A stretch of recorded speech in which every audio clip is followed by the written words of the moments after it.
I am Hildigunnur Birgisdóttir, and I think I do art because I am always searching for some truth or beauty or some knowledge. I'm a very curious person, and when I have found such truths, I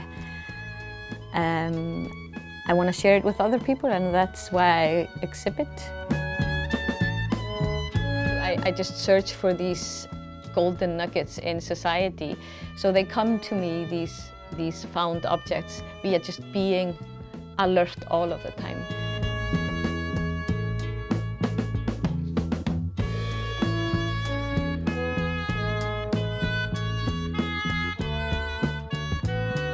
I was just a very kind of odd kid. I was very anxious as a kid, very afraid of everyone's life. I would think my mom would die when she went abroad. And then I had an epiphany as a kid where I understood that I was just a kind of coincidence, when I just understood how vast the universe is and how ridiculous our existence is. So I think my way into art is that you have a kid like that. I was smart enough, I could do my maths and stuff, but I could not really function. I wouldn't have made sense in any other occupation. And art is a place where you're allowed to be this person and have these kind of notions.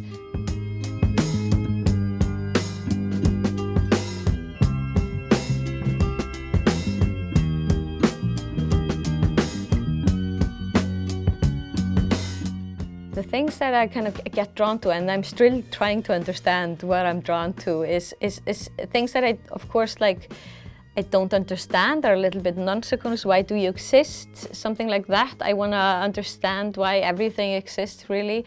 And also these voids or these mishaps or mistakes in the system are often a way in to actually expose the system. So, when there's a packaging that has gone awry or stuff like that, something that didn't, work in the factory, something got put on the wrong side, and, then I get it's like the glitch.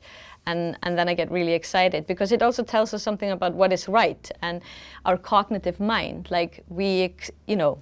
When something is off, we're like, which is a survival skill. And now we're using it for, to buy good products, and it's been used against us for always needing more, or throwing away ugly oranges, or all these things that are have gone awry. But I'm interested in all of these cognitive works of the man.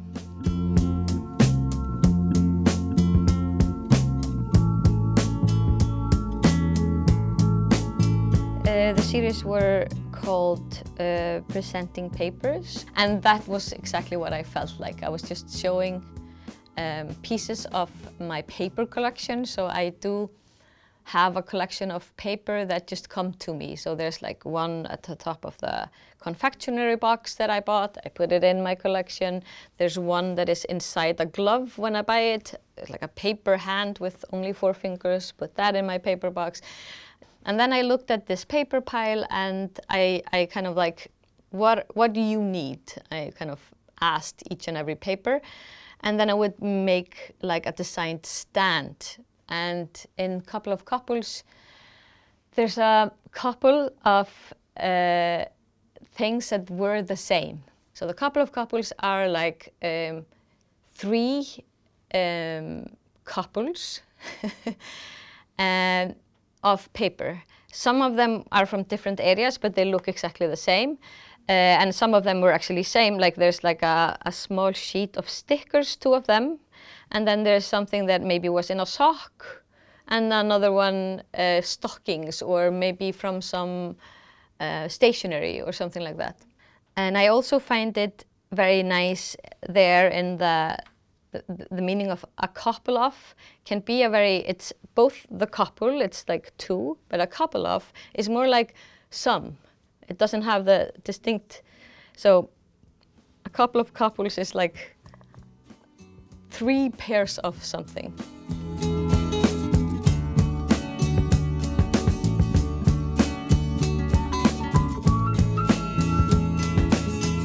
often, pieces come to me within some sort of a speculation. And that's also when I take out the nuggets and like, oh, you maybe fit with these kind of speculations. And this was a whole show that was basically based on something maybe out of scale, out of context, something like that. And it started off when I was walking somewhere and somebody was really cleaning their house. There had been some graffiti on the house and this person really wanted their house clean, which I understand. And they were like, using this high pressure water gun thing. And then I looked around and there's a daffodil that was just like getting like destroyed by paint and graffiti, and was like horrified. And I was like, it's clean somewhere. Other places it's more dirty, I guess. And I started following this man around who has this company and was really trying to get him to understand that I wanted to sock his produce and repurpose that graffiti. And then I placed it on the walls, so I covered the whole walls with kind of misplaced graffiti. I wanted to have other things in other scales or unrecognized, abstractified in some way. And I had been carrying this bread clip around, so there are these really clever things that you put on a plastic bag to keep bread fresh, and sometimes it has the date. And I had been carrying that around and I was like, this is a very distinct form, but I only know it in this scale. Like what happens if I distort the scale or even make it out of some material that is completely different?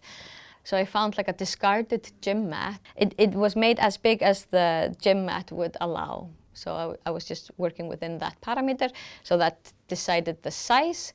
And I was just interested in like what happens when you are exposed to that form, behaving in a way that is not natural to the original thing. And I'm very interested in like how you cognitively kind of see that thing. It has to travel these different stations in your brain before you actually, it is a thing that has been enlarged. And some people don't even know it and they just experience, what a nice form or what a strange form, or they just see it for the first time, maybe. So, that's exactly what happened with the tag as well, these tiny plastic tags that I enlarge. I had, of course, ordered some from AliExpress because I was using it for a piece. I was thinking, like, what can I do with this? And then I had only used a couple, and I had the ton left, or like I had like a huge box of these.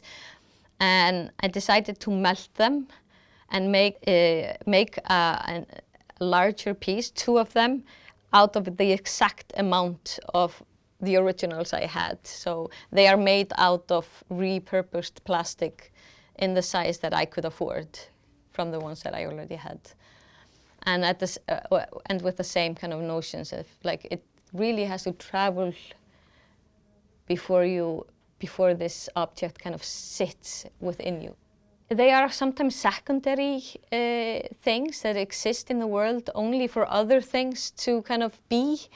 Especially the kind of small plastic objects I've been working with, they are often only to facilitate sale.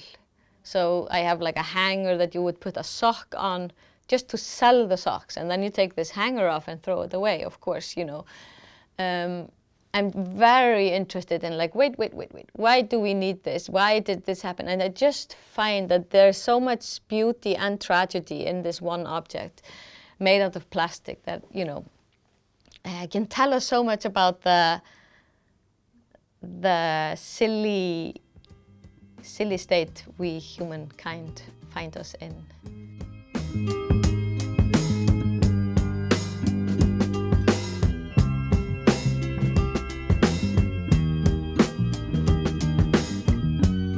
I was doing a very wonderful show for my friend Birgir, who had been having a gallery at his home. He did another series where he did a model of his home in a scale, a scaled down model and invited me to exhibit in there.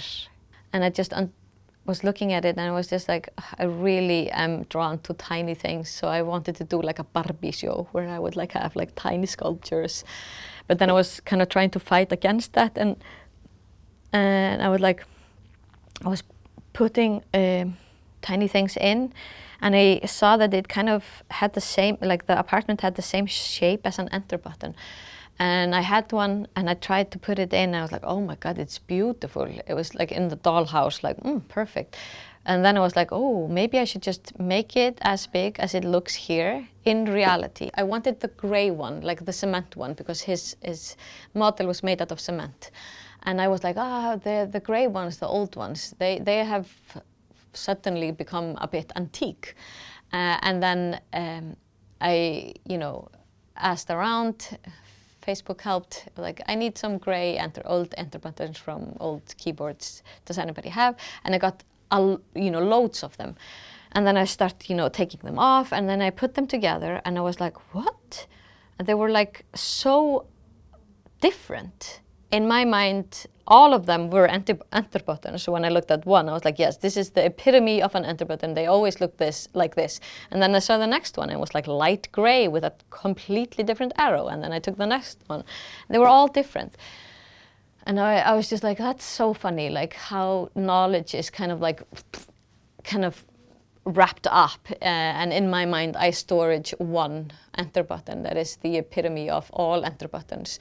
So I just thought that these differences were amazing. So I proceeded in making the three of them the same size as the original one. I made a series of 3. And what happens when I make them larger is that you really do see the difference. And the arrows is like, one of them is like this. And the other one is like, moi, moi. They're just completely different. And when I make them larger, the difference get more agitated somehow. And they were just lying around as a kind of a small memory of like, hey, what else are we missing in the world?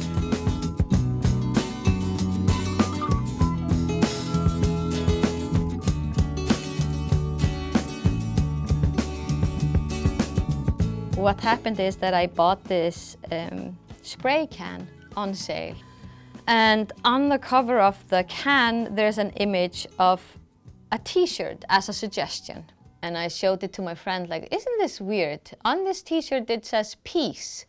And peace is always relevant, there's always war. But in the West and in Europe, there hadn't been war since, the Second World War. And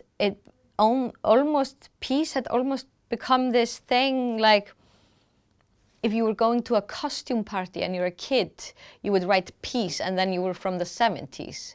It almost had become this kitsch thing, peace with a peace sign and everything.